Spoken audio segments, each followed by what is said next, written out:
Hola a todos y bienvenidos.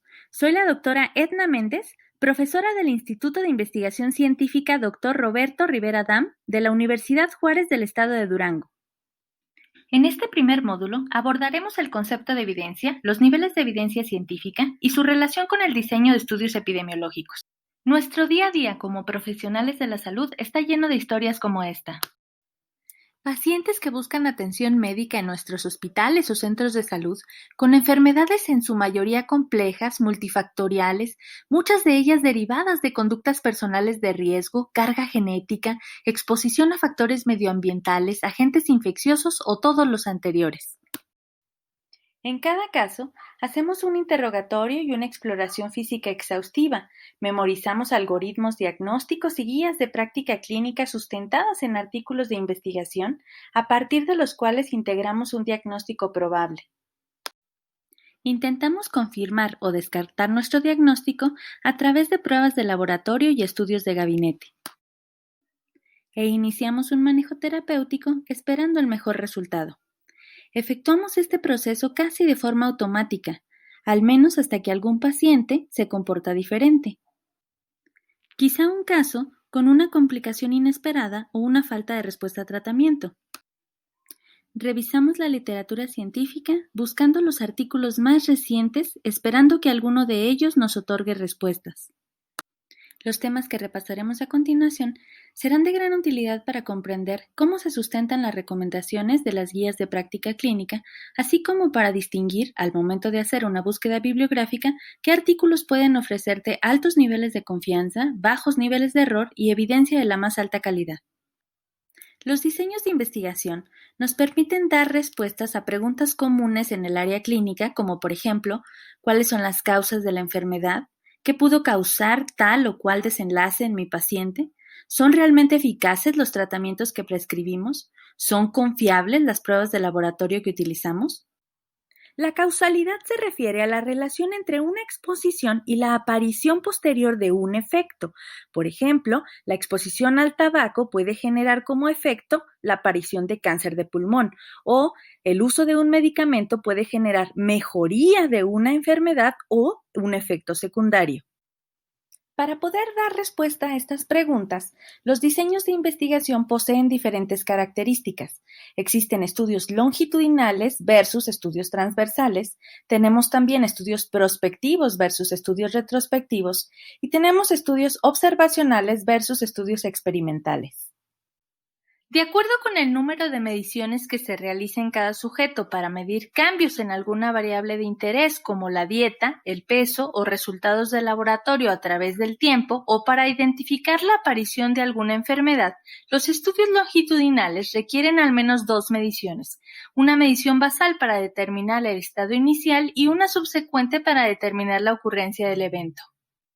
En contraste, en los estudios transversales se realiza una sola medición de los sujetos de estudio, evaluando de manera concurrente, es decir, al mismo tiempo, el antecedente de exposición al factor de riesgo y la presencia de enfermedad o evento de interés, muchas veces sin conocer con detalle qué hubo antes o qué pasará después.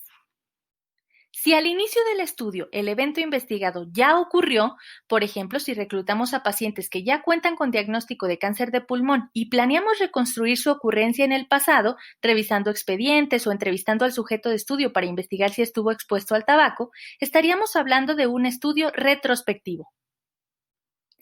En contraste, si los sujetos de estudio estaban libres de enfermedad al inicio del proyecto, que en este caso es libres de cáncer de pulmón, pero estaban expuestos a la causa, es decir, eran fumadores, y el cáncer se desarrolla durante su participación en el estudio, el diseño se considera de tipo prospectivo.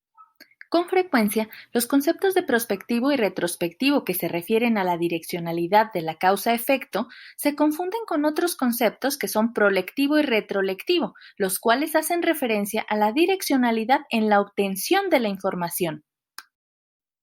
Un estudio es prolectivo cuando los datos se recaban directamente de la fuente primaria tras la planeación del protocolo, por ejemplo, mediante el interrogatorio a los sujetos o la realización de estudios de laboratorio o gabinete solicitados ex profeso para el proyecto. Otras veces, los datos se obtienen de fuentes secundarias existentes antes de realizar el proyecto y generalmente con información registrada con fines distintos al estudio, como expedientes, registros o bases de datos. Estos estudios son retrolectivos. Los estudios experimentales se definen porque el investigador realiza una intervención en los sujetos de estudio, por ejemplo, la administración de un medicamento o una intervención educativa.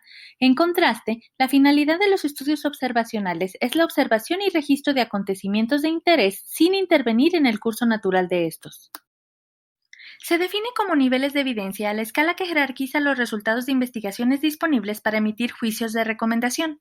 Los grados de recomendación clasifican la sugerencia de adoptar o no intervenciones según el rigor científico de cada tipo de diseño, pues dependiendo del diseño utilizado se obtiene un diferente nivel de calidad en los resultados y su alcance. De acuerdo a la escala de Nice, el nivel 4 de evidencia corresponde al consenso o posicionamiento basado en las opiniones de expertos sin valoración crítica explícita. El nivel 3 de evidencia corresponde a estudios no analíticos, que describen y registran lo observado como el comportamiento de una o más variables en un grupo de sujetos en un periodo de tiempo. También se incluye en este nivel los reportes de caso o series de casos. Un ejemplo de un estudio descriptivo sería estimar la prevalencia de sobrepeso y obesidad en un sector de la población en un periodo de tiempo. El alcance de este diseño se limita a calcular la proporción de personas con esta problemática sin intentar establecer sus causas. Con frecuencia nos encontramos casos clínicos interesantes que nos hacen exclamar, este caso hay que publicarlo. Más de 170,000 casos clínicos están indexados en Medline, pues representan un recurso importante para la enseñanza e investigación. Sin embargo, aun cuando un caso puede generar una hipótesis, es importante identificar sus limitaciones y evitar inferencias sobre frecuencia o causalidad. El nivel 2 de evidencia corresponde a estudios de cohorte o de casos y controles de alta calidad con muy bajo riesgo de confusión, sesgos o azar y una alta probabilidad de que la relación sea causal. Estos estudios generan recomendaciones de grados B y C.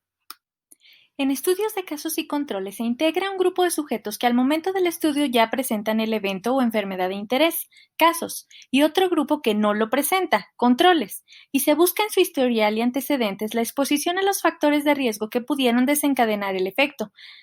El ejemplo plantea que el consumo de comida chatarra es un factor de riesgo para desarrollar pie diabético. Se integran 6 sujetos con pie diabético y 6 sujetos sin él. La comida chatarra se presentó en 50% de los casos y solo en 16% de los controles. Al estimar la razón de momios, la comida chatarra incrementó el riesgo de pie diabético 5 veces con respecto a quien no la consume.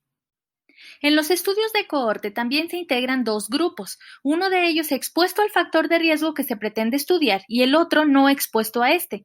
Todos los sujetos son sanos al inicio del seguimiento y ambos grupos se siguen a través del tiempo para comparar la ocurrencia de la enfermedad o evento de interés.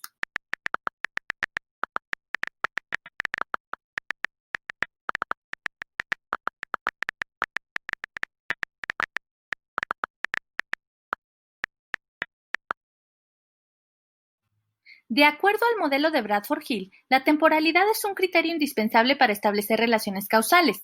Se refiere a un hecho evidente. Una causa debe preceder a su efecto. No obstante, a veces es difícil definir con qué grado de certeza ocurre esto, ya que el comienzo de la enfermedad comprende un largo periodo de latencia entre la exposición y el cuadro clínico.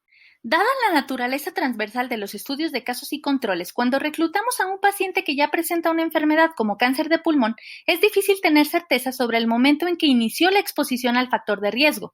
Podría presentarse el caso de que el paciente ya presentara cambios celulares sugerentes de neoplasia incluso antes de comenzar a fumar. Y dado que en los estudios de cohorte los sujetos son sanos al inicio del seguimiento, aunque expuestos al factor de riesgo, el investigador es capaz de registrar el momento justo en el que aparece el efecto o la enfermedad, sin dejar lugar a dudas qué fue primero.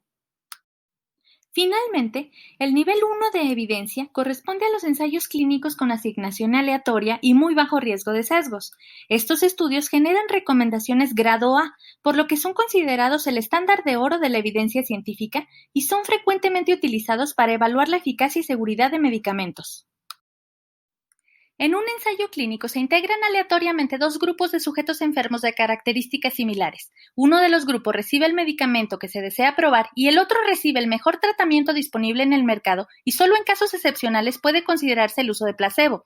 Al término del seguimiento se espera una mejor respuesta en el grupo experimental a causa de la intervención.